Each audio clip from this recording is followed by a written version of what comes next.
The mythical guardians, guarding the path to the tomb of the ancient dark being, just as Sensei had described. I feel like we owe your sensei a great deal for all of his guidance.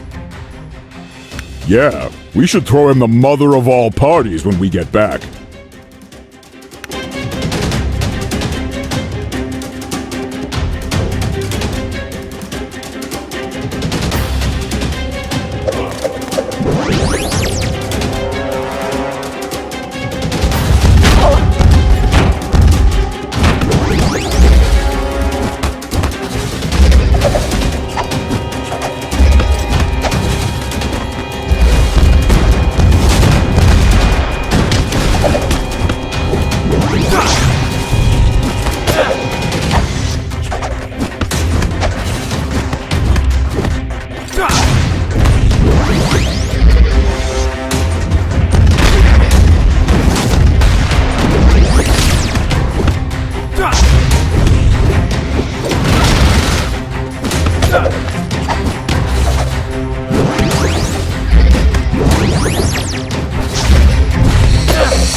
William, you made it!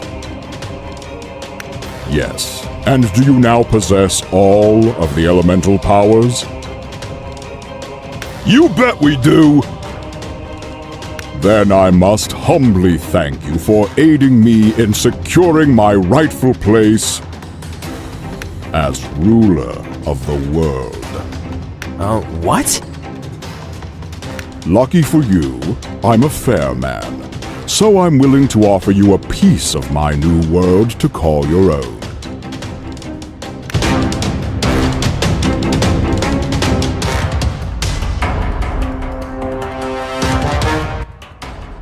Wait, Elijah?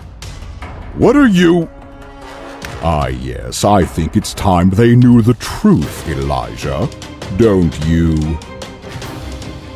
That's the ancient darkness. You're working with it? And you call yourself a lion? You're going to make a fine crater! Let me take the first shot, and it'll be a headless crater. The very best kind! Wait a sec. We left Elijah to free those... Oh, that does it! That really does it! I am going to crush every last bone in... No. What? But Dusty! We'll get to that, Darg. I promise. But before we do, I want to know why the Iron Knight decided to betray the land he swore to protect. How, Sir William, did it come to this? Very well, I suppose an explanation is in order.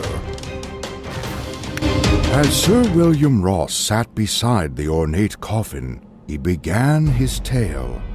As the guardian of the stars, Sir William was entrusted with the Star Emblem, a sacred crest forged in ancient times by the magical guardians. This crest, when combined with the powers of the Iron Knights, would seal, banish, and command creatures of darkness. Thus, it has been the sacred duty of the Iron Knights to use the Star Emblem to maintain peace in the lands, generation after generation. Though Sir William knew of the elemental powers, the Star Guardians of Iron City were forbidden to use them. The ancient Guardians deemed the Star Emblem sufficient for the Knights to perform their function, as they feared what may happen should a Knight acquire too much power. As a safety precaution, they placed an enchantment upon the Star Emblem, one that would banish any Iron Knight attempting to wield the elements to the depths of the catacomb. Such is the balance of power and darkness put in place by the ancient Guardians. But William saw this as a grave injustice. He longed for more power, and to be free of his obligation as Guardian of the Stars. So, he set a plan into motion. William struck a bargain with the ancient being, under threat of his Star Emblem, which the creature so feared. With Elijah's assistance, William would rule the world as the highest lord, in exchange for granting Elijah his freedom. And so, William unsealed the coffin with the Star Emblem, unleashing the ancient being upon an unsuspecting world. It was only a matter of time before a group of heroes arose, wielding the power of the elements as they endeavored to reseal the ornate coffin. Thus, in bringing the power of the elemental guardians to the ancient tomb, our heroes have brought it within reach of Sir William. It is here and now that Sir William offers Dusty a deal, ownership of a piece of his new world, in exchange for the elemental powers. And it is here, at the end of this story, that Dusty rejects this atrocious proposition. But, As the outraged Sir William prepared to unleash his fury upon Dusty and his friends, Elijah saw that the moment he had been waiting for had arrived. He took Sir William by surprise and slit his throat.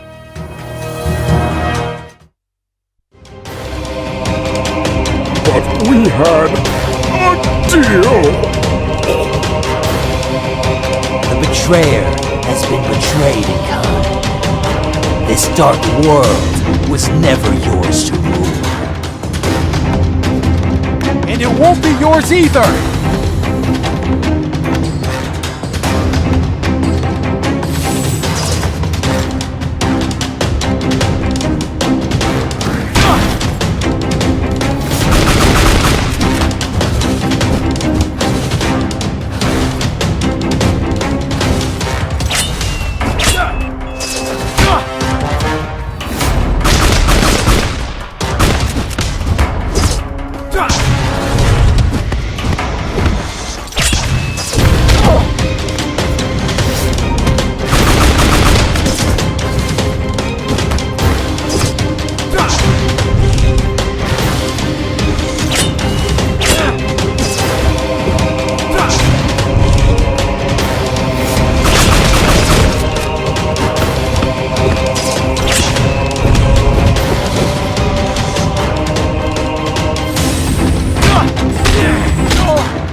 Dusty pierced the creature's chest.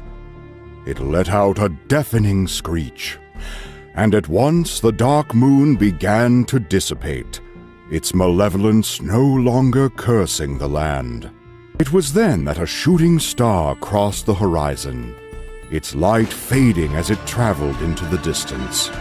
Our heroes watched as the ancient guardians took leave of their bodies, manifesting before them in the form of a radiant light. This light spoke to them, informing our heroes of the ancient failsafe they had unknowingly become a part of.